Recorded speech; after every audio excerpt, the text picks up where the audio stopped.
యెషయాకు మోషేకు దానియేలుకు ప్రత్యక్షమైనావు దేవా అగ్నిస్తంభమై మేఘస్తంభమై వారితో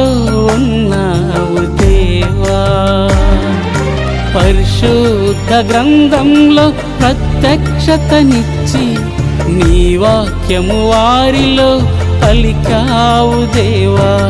పరిశుద్ధ గ్రంథంలో ప్రత్యక్షతనిచ్చి నీ వాక్యము వారిలో